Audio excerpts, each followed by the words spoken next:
And as the last day of the 79th United Nations General Assembly comes to an end, we go live to the United Nations headquarters in New York, where teleSUR Special Envoy Jorge Gestoso tells us more about today's addresses. Thank you.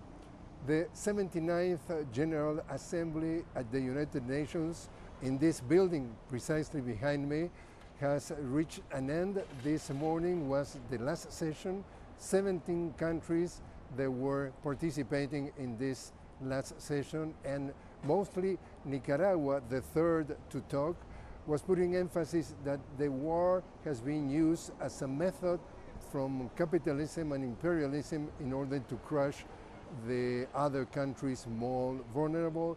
He denounced precisely the genocide in Israel, in Gaza, and also denounced the attacks that he believes are suffering peoples like in Lebanon, in Syria, in Haiti, in Iran, and of course in Venezuela, Cuba, and his own country, Nicaragua. He also denounces the situation of the climate change. He said that cannot be climate change, it has to be done justice in general in terms of climate change.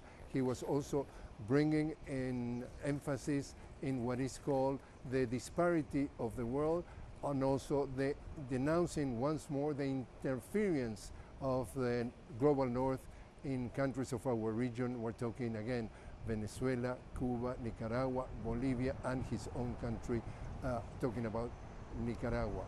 Before, it was the representative of Syria that was talking, and he was denouncing that the territories of the south of Syria, we're talking the areas of Golan, should be returned to Syria because it's an occupation. He denounced that occupation.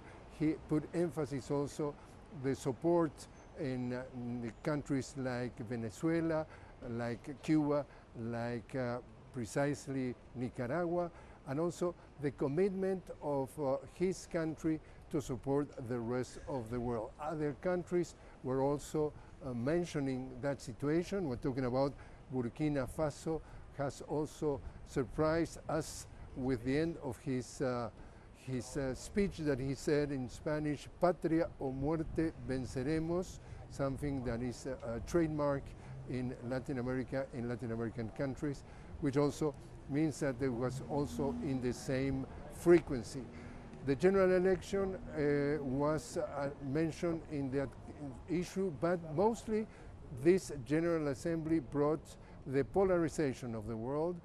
Most of the country just denouncing the genocide in Israel, and also what has to do with incredible inequalities in the countries are bringing poverty, are bringing food insecurity, and interferences in many other countries. So we get back to you now.